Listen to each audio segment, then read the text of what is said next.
تمام انبیاء یہ دعوت لے کر آتے تھے کہ اللہ کی عبادت کرنا، تقوی کے ساتھ زندگی بسر کرنی ہے، اور تم نے میری اطاعت کرنی ہے۔ تو یہ میری اطاعت کی جو دعوت ہے یہ کون دے سکتا ہے؟ جو کہ اللہ کا زمین کے اوپر خلیفہ ہے۔ تو درمیان میں جو 23 برس کی جان گسل جد و جہد ہے اور مشقت ہے، اس کا حاصل کیا ظاہر ہوا؟ اس کا مظہر، اس کا پھل، اس کا ثمر وہ کس شکل میں ظاہر ہوا؟ وہ خلافت راشدہ کی شکل کے اندر ظاہر ہوا۔ تو رسول کریم صلی اللہ علیہ وسلم کی 23 برس کی جو جان گسل محنت اور جد و جہد اور مشقت ہے، وہ اس کا نتیجہ خلافت راشدہ کی صورت کے اندر نکلا۔ آپ صلی اللہ علیہ وسلم زمین کے اوپر تشریعاً اللہ کے آخری خلیفہ ہیں۔ آپ کے بعد کسی شخص کو یہ منصب اور مقام نہیں دیا گیا کہ وہ اطیعونی کا نعرہ لگا سکے اللہ اور اللہ کے رسول کی اطاعت کے بغیر۔ آپ لوگوں کی یہاں جو تشریف آوری ہے اللہ کی رضا کے لیے ہے، اللہ کے دین کے ساتھ ایک وابستگی کی وجہ سے ہے۔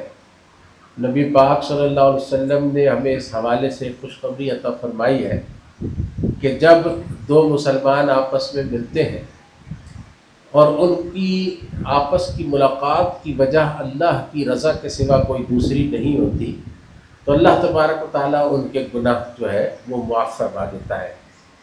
اور کما قال علیہ الصلوۃ والسلام، تو اللہ تبارک و تعالیٰ ہمیں جو ہے وہ ہمارے گناہوں سے بخش دے اور اس کو معاف فرما دے اور یہاں بیٹھنے کا بھرپور اجر عطا فرمائے۔ یہ ایک بہت ہی نفیس اور اعلیٰ درجے کی جو ہے نا شخصیات کا اجتماع تھا الحمدللہ، جو ہر ایک اپنے اپنے مقام پر ایک نگینہ ہے، اپنے اپنے مقام پر، اپنے گھر میں، اپنے ماحول میں، اپنے حلقے کے اندر ایک مرکزیت رکھتا ہے۔ تو ظاہر سی بات ہے کہ جتنے بھی افراد ہمارے پاس آئے ہیں، جس طرح وہ مختلف افکار اور جماعتوں سے تعلق رکھتے ہیں، تو اسی طریقے سے یہ جو تمام حضرات ہیں مختلف جماعتوں سے تعلق رکھتے ہیں، اور ان کے ملانے کا سبب اللہ کی ذات کے سوا، اس کی رضا کے سوا اور اس کے دین کے سوا کوئی دوسرا نہیں۔ یعنی اس تعلق کے سوا ہم کسی اور تعلق سے نہ آپ آئے ہیں نہ میں آیا ہوں۔ تو اللہ تبارک و تعالیٰ اس ہماری یہاں آمد کو قبول اور مقبول فرمائے۔ باتیں چونکہ جو ہے نا بہت زیادہ ہوتی ہیں، اور میں باتوں کا جواب دینے کے لیے نہیں آیا، میں تشکر اور امتنان کی خاطر یہاں پر حاضر ہوا ہوں۔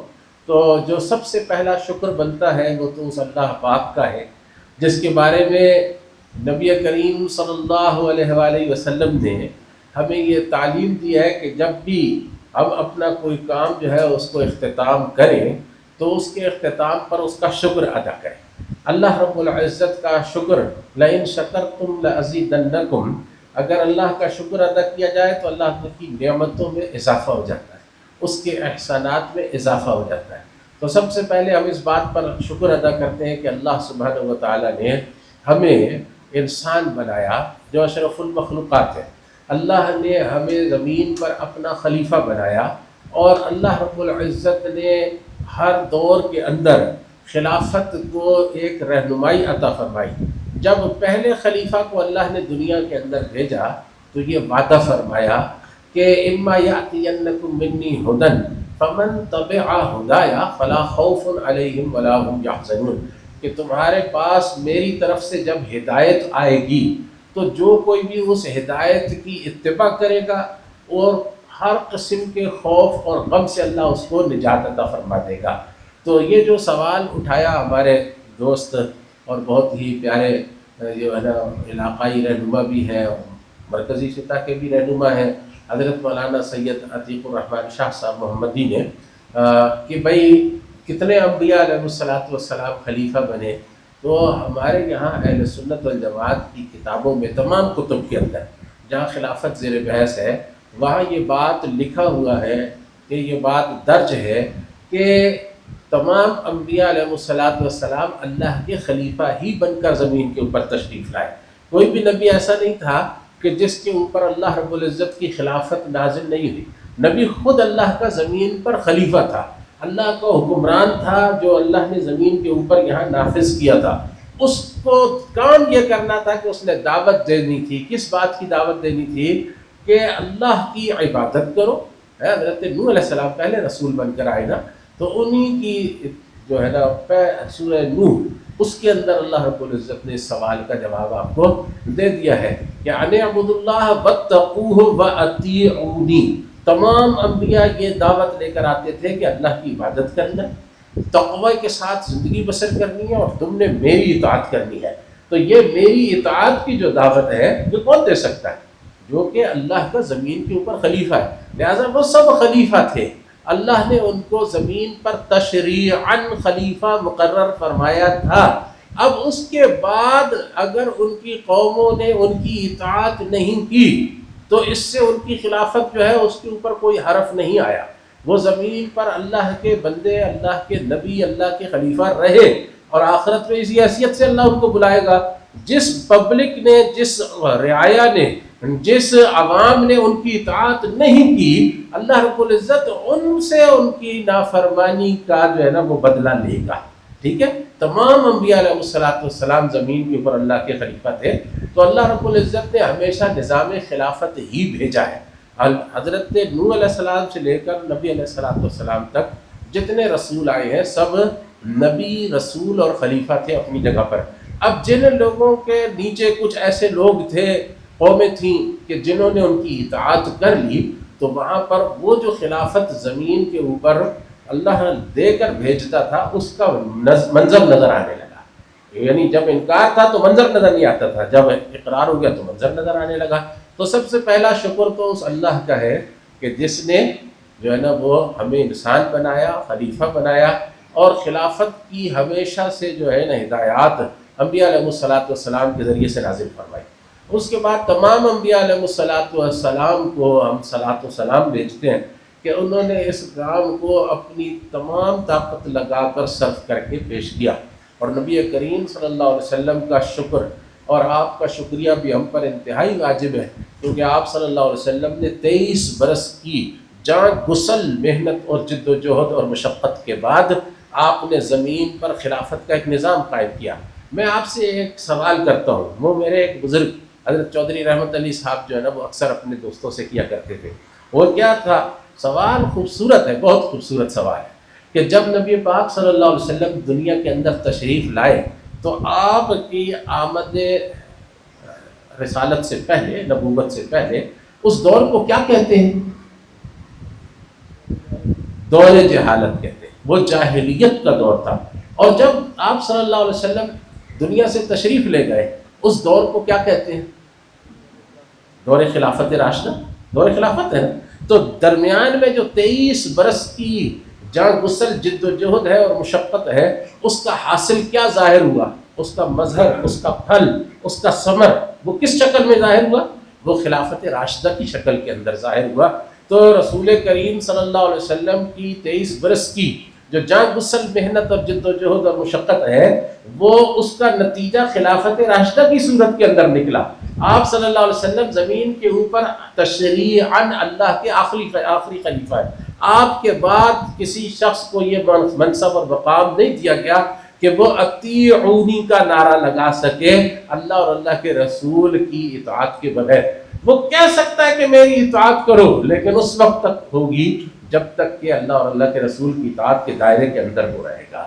تو آپ صلی اللہ علیہ وسلم نے جو محنت کی، جو جس کا ذکر ابھی آیا، جو آپ صلی اللہ علیہ وسلم نے مارے کھائیں، جو آپ کے اوپر پتھر لگے، جو آپ صلی اللہ علیہ وسلم زخمی ہوئے، یہ سب کچھ جو ہے یہ ہمارے لیے آپ صلی اللہ علیہ وسلم ایک ورثہ، ایک نظام خلافت چھوڑ کر گئے. اس کے بعد ان تمام خلفائے راشدین کا بھی انتہائی شکر گزار ہمیں ہونا چاہیے کہ زمین کے اوپر صرف اور صرف، میں پورے دعوے کے ساتھ کہتا ہوں، جب کوئی شخص مجھے چیلنج کرے گا میں اس کو اس کا جواب دوں گا کہ صرف اور صرف واحد ایک نظام ہے خلافت راشدہ کا، خلافت علی منہاج نبوہ کا، کہ جو اپنے جو اصول اپنی کتابوں میں بیان کرتا تھا وہ زمین کے اوپر عملی سطح پر وہ دکھائے گئے، عمل میں وہ لائے گئے. کمیونزم کے بارے میں ایک شخص نے یہ بات کہی، کمیونسٹ تھا، سرخا تھا پرانا، اس نے کہا جی یہ تو پھر بھی 70 سال چل گیا، اسلام تو 30 سال بھی نہیں چل سکا تھا. تو میں نے اس کو جواب میں یہ لکھا کہ تم جھوٹے ہو.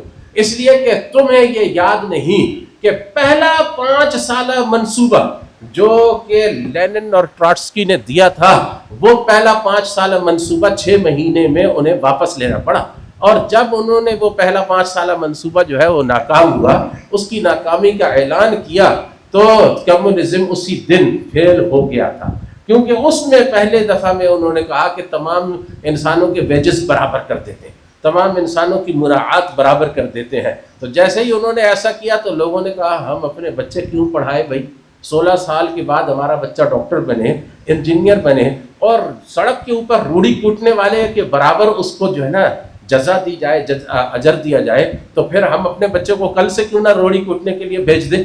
تو لہٰذا وہ نظام پہلے 6 مہینے میں ناکام ہو گیا تھا۔ اس کمیونزم کی ناکامی اس بات سے واضح ہے۔ اچھا، پھر خلافت راشدہ جو ہے اس کے مقابلے میں جمہوریت کا جو ہے نا نظام پیش کیا گیا، وہ جمہوریت کا نظام بھی کبھی بھی کامیاب نہیں ہو سکا، جمہوریت کا نظام بھی کبھی کامیاب نہیں ہو سکا۔ کیوں؟ اس لیے کہ جمہوریت کی 70 شکلیں بن گئیں، وہ جو اصول اور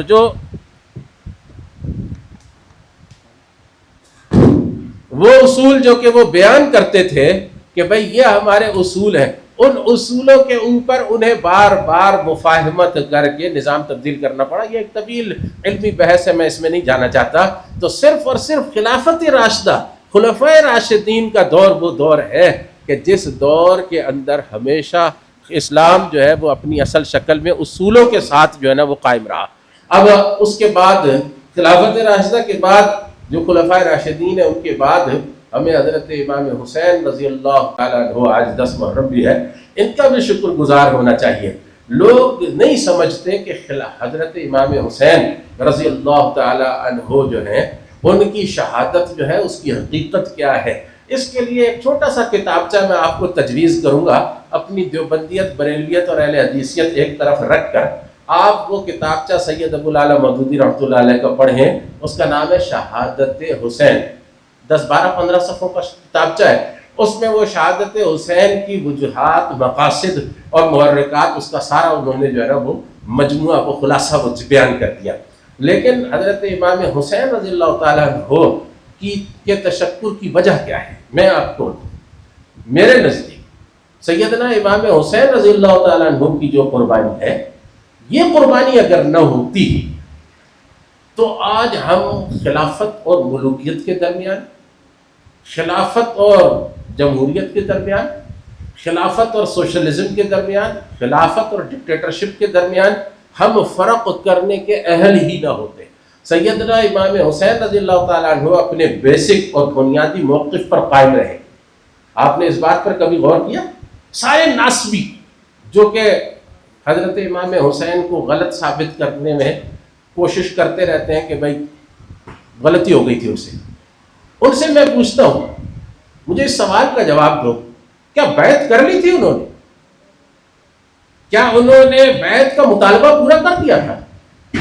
انہوں نے کہا کہ اس کی بیعت جائز نہیں ہے، لہٰذا پہلے دن سے آخری دن تک، اپنی وفات تک وہ اسی پر قائم رہے، شہادت تک۔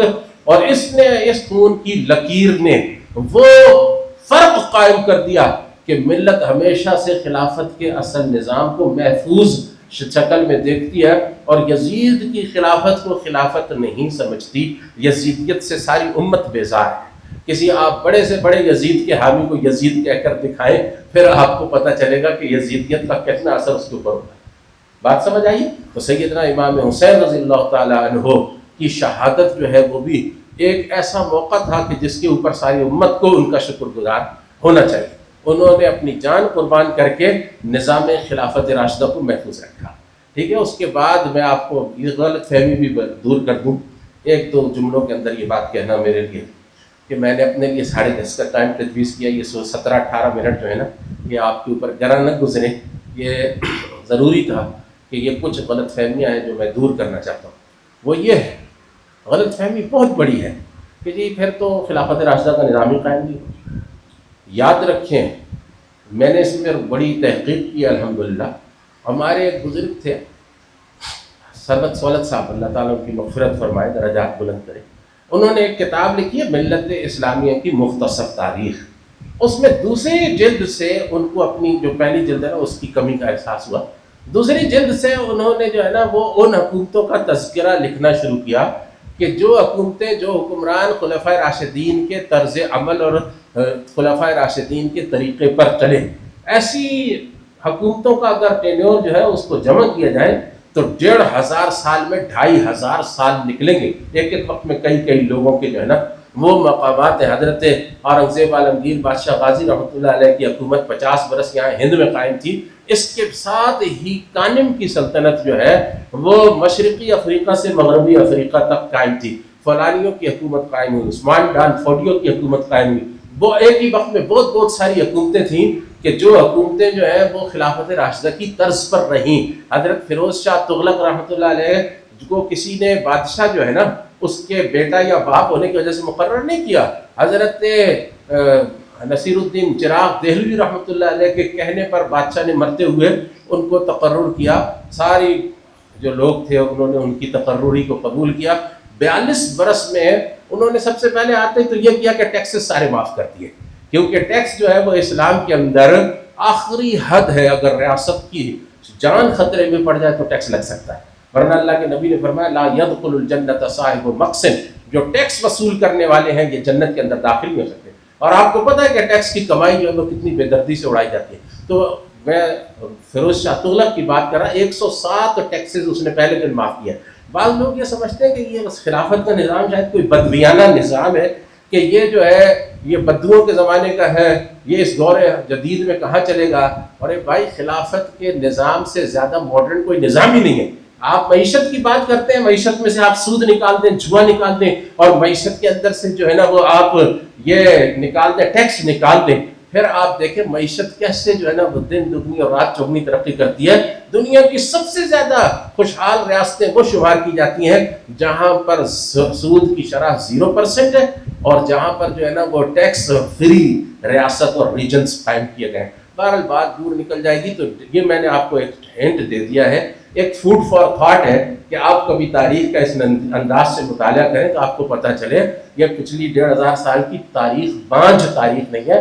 نبی علیہ السلام کی امت کبھی بھی بانجھ نہیں رہی.